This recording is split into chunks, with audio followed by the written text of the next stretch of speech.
All right, hello folks. We are going to walk through the syllabus for Interactive 3 and go through the schedule of class so that you know what to expect over the next 17 weeks together.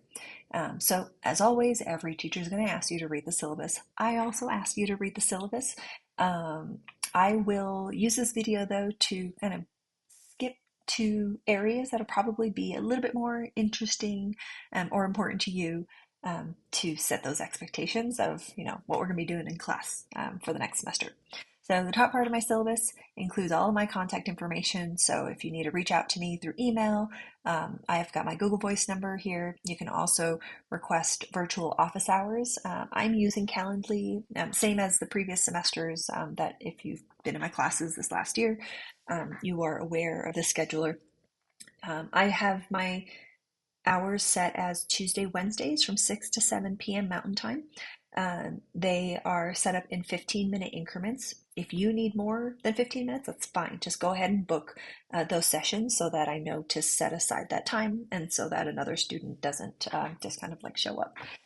All of the office hours are virtual, so I will provide a Google Meet. All right, it's called Google Meet nowadays, right? Yeah, Google Meet link for us to dial into. I work out of the Tabor Center 3 times a week. So the Tabor Center is on 17th and Lawrence, or 17th and Larimer. It's that block. So just a few blocks away from the CU building. So if we need a conference room, there's plenty of like public spaces available in the Tabor Center where we can meet. So when you request office hours, let me know first of all what course you're in because I'm teaching 2 classes this semester, and then let me know how I can help. That way, if there's some preparation that I need to do, I know about it ahead of time and can actually do that preparation so that I'm ready for our session together. All right, I will go back to the syllabus. Okay, so that is that. I'm going to move down to course logistics. So everything is delivered most 99% of the stuff from me is delivered to you in Canvas. There are materials outside of Canvas that I will link you to as part of the resources and materials for the class. But Canvas is your digital home for Interactive 3. If I send out any urgent announcements, those will also be done through Canvas. There is no easy way for me to do like a mass email in Outlook. Like there isn't like an email group that's set up for the class. And so I will always use Canvas if I need to reach everyone at the same time. Uh, I think everyone in this class has taken a class with me previously. So my midnight due dates are the same. Typically they're Sunday evenings at 11:59 p.m. And I do provide a grace period, and there is a late policy that I will go through. Please make sure you submit everything through Canvas. Makes it a lot easier for me to track those deliverables and to assign them points.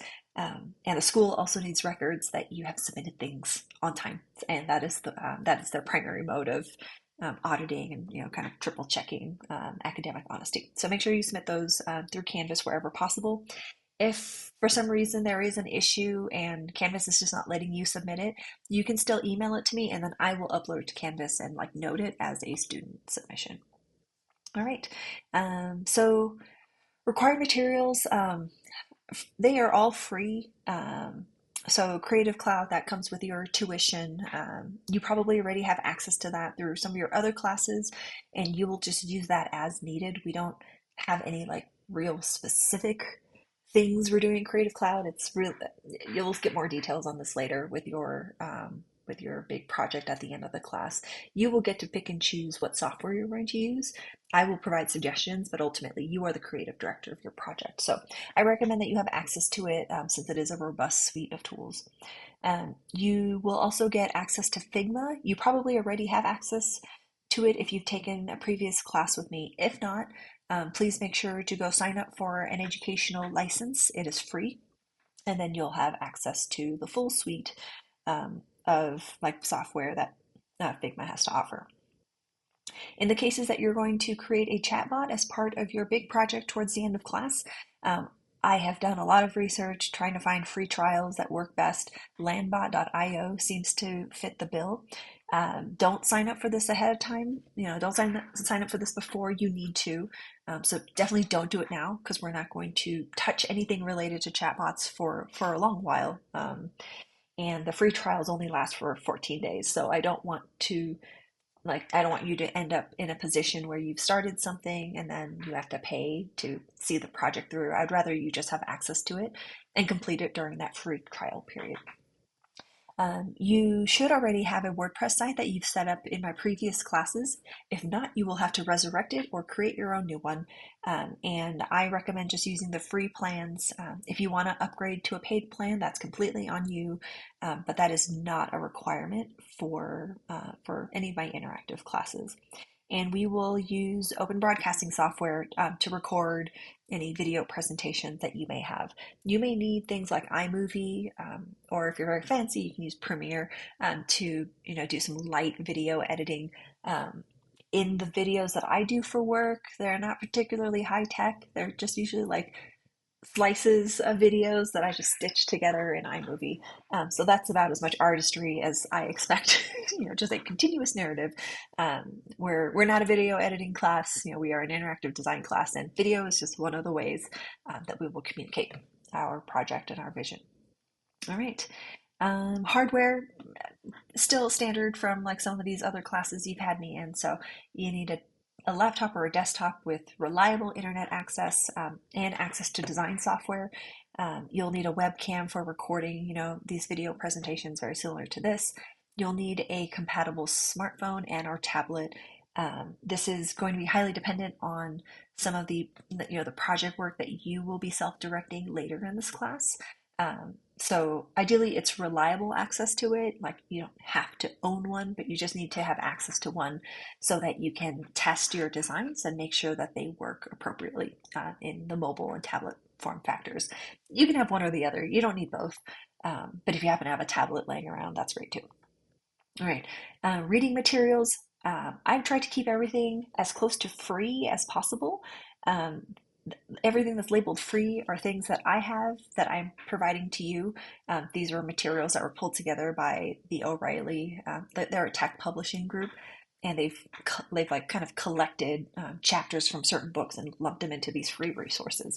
So when they were available, I download them and save them, and I use them in my classes. And the materials are still very relevant, even though the books themselves are they're a little bit older. They might.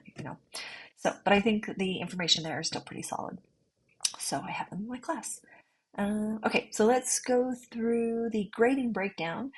Your assignments are 80% of your grade. Your final module is 20%. So one notable difference is that the assignments include discussion. So the discussions aren't separated out as its own section. Discussions. So previously, my 2-week modules had discussions, every other week, so every single module. I am reducing the number of discussions to give you more focus time on the individual projects. But from time to time, we will use discussion posts to check in with one another and then to also get peer feedback. And since they are pretty infrequent, that's why they're lumped into the assignments category and there isn't its own separate one. Let's see here. So quick note that C's get the degrees in CAM. So you want to make sure to aim for 74% or more. I encourage you to aim high, aim for that A. However, life happens. Sometimes things just don't work out very well, but I still encourage you to do your best to pass the class. I have policies in place so that you can resubmit your work so long that you submit the initial project on time. So if you submit something on time, whether that is the project itself, which is preferred, or if that's a note saying that you need additional time to complete the projects, you are always allowed to resubmit for full credit when I go to grade. You just got to make sure to like submit that first thing, whether that's your assignment or your note, by the due date. So you need a 74% to pass the class. If you get a C minus, that is not passing in CAM, and it would require that you retake the class or to speak with your advisor to see what your options are. Okay, so let's quickly, okay, so I'll talk about the projects when we go through the schedule, so I'll skip through that. Um, let's talk, okay, so the late work and absences, etc. So I kind of briefly mentioned that just a moment ago. So all of your assignments have due dates. Those due dates are meant to help you, balance your workload throughout the semester so that you're not cramming all of the course materials in the last week or two of class. So when we have assignments, the preference, of course, is for you to submit your assignment for grading. Um, if you don't submit it on time, then what you want to do is still submit a note saying that you need an extension and make sure you provide a reason and any documentation that you can. And then in that note, also let me know by when I can expect to see the assignment so that I can make the time to grade it. If you submit that note on time, then you are allowed to resubmit for full credit when you have your project done. If I don't hear from you, you know, then it's very difficult for me to give you full credit for something that had a due date.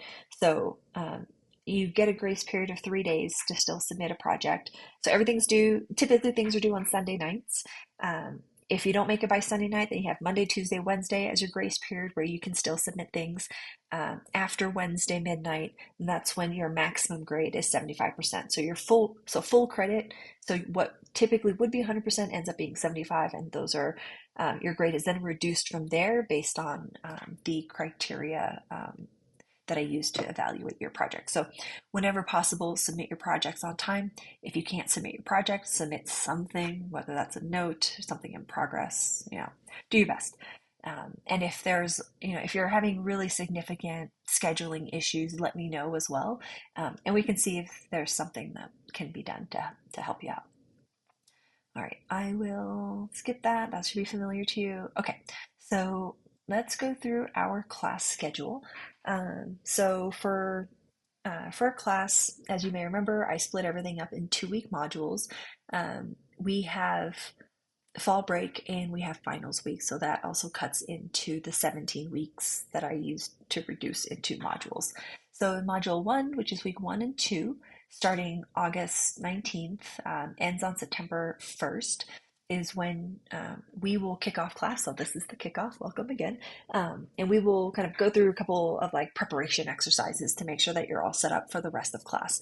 First thing will be submitting your portfolio, your WordPress portfolio website. I've given a really clear instruction to not archive or delete these sites when you move between classes, so hopefully you still have access to it.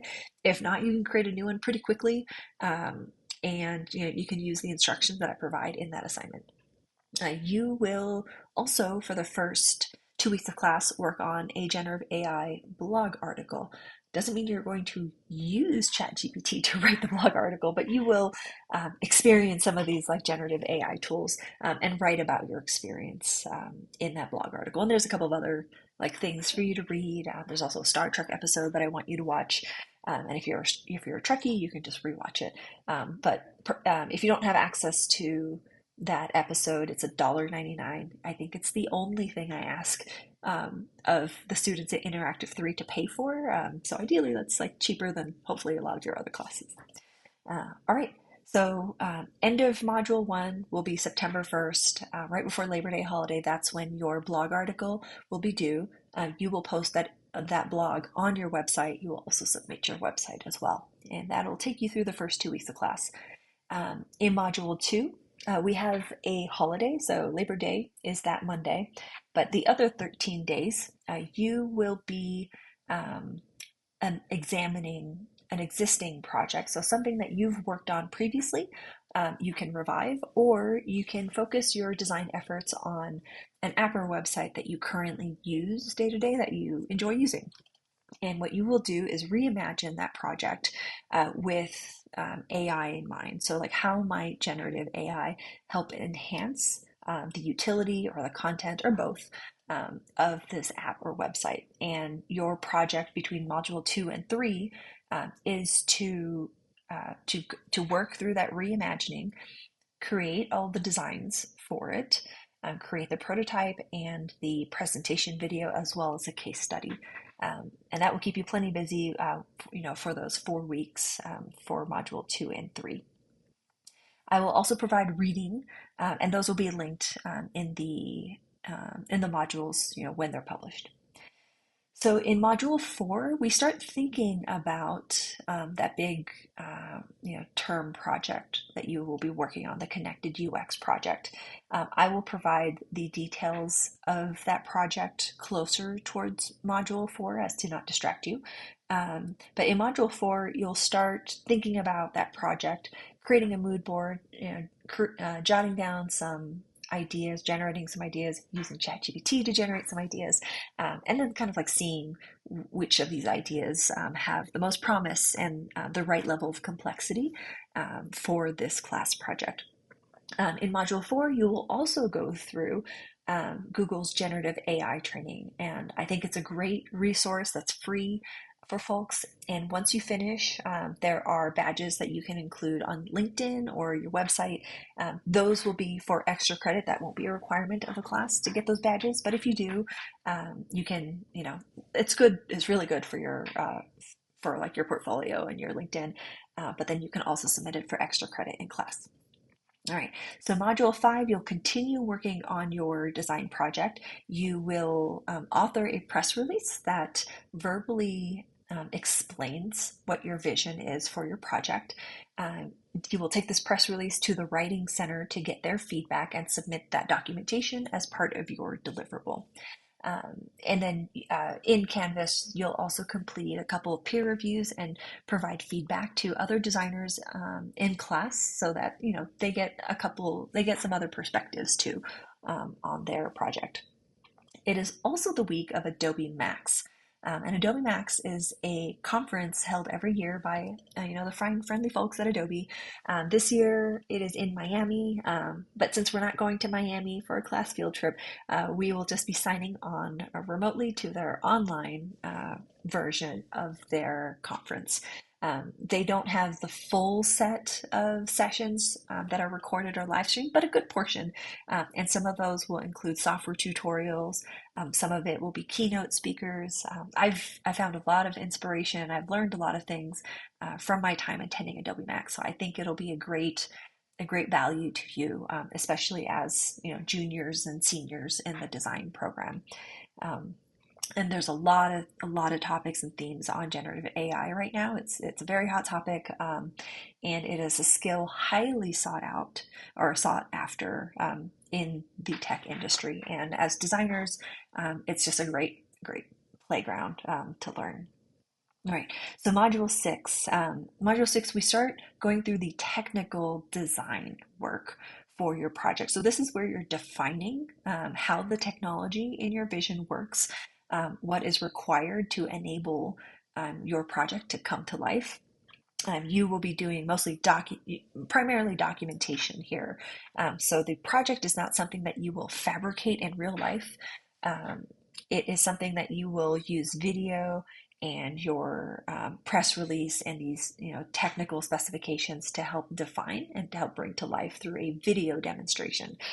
You won't actually be building everything. You're just going to be building a vision video and providing that documentation. And that video is what you put together in Module 7. You will use whatever tools you are comfortable with. So whether that's a series of screenshots, if you download stock videos and like superimpose a digital screen on top of it, that's fine. If you want to use After Effects and use like video templates from After Effects, that's fine. You can use iMovie, really anything that you're comfortable with, but also like you can also use that as an opportunity to get a little bit better at some other software or just like open a new piece of software. Okay, and then Module 8 is where you kind of like put everything together into a presentation video and your written case study that'll be published onto your website. For finals week, as always, all my finals, we focus on career development. So you will update your LinkedIn profile with the things that you learned in class, as well as the projects that you submitted. There's a couple of like miscellaneous career prep exercises I will have for you either to do during finals week or, as reference for when that time comes when you're looking for jobs and interviews and internships. But we will have a recorded app critique that you'll also work on, which is part of the interview process at a couple of like big tech companies. So I want you to be prepared for that. Okay, so let's take a look really quick before we leave today at Canvas. Okay, this is the wrong class. This is Interactive 1. So let me switch over to Interactive 3. Nope, that's Interactive 2. Look at me go. Okay. All right, so here's Interactive 3. So I'm not, ignore, you didn't see anything below it. Well, you saw some stuff, but we're not going to focus on that because all of that's actually changing still. I'm still updating everything in Canvas to reflect the new design of class. So what you should see only is Module 1 and important links. So again, Module 1 is all the information you'll need for the first 2 weeks of class. And then underneath that, I've got a section for important links. And I'll update this as the class goes on. But for now, this will just be like an area where I put links that you may need reference to multiple times during class. So as always, the module, when it's open, you will see an agenda. And the agenda will have my note to you for those 2 weeks for what our focus is and what the projects are. It'll include details about the assignments and the readings. If there's videos that I need you to watch, they'll also be linked there as well. So everything you need to know to be successful for those 2 weeks will live in that agenda. And then underneath it, you'll see different submissions that are required for that module. So discussion posts are going to be more sprinkled throughout the class versus every 2 weeks. So in this case, we've got a discussion post to kick off the class. We've got an assignment for your WordPress website. We have the blog post that's due September 1st, as well as just a note to sign up for Adobe Max Online. So there's no submission for that, but that's more of an FYI for you. All right, so I think that is a good place for us to stop. If you have any questions for me, please message me on Canvas or reach out and sign up for office hours. Again, those are Tuesdays, Wednesdays, 6 to 7 p.m., and they are 15-minute slots. If you need answers a little quicker than limiting it to Canvas and email, may get those answers to you faster since the office hours only comes around like once or twice a week. All right, well, I hope you have a fantastic first 1 to 2 weeks of class. Please let me know if you need any support or any help getting started with the material, and I will see you around. Bye.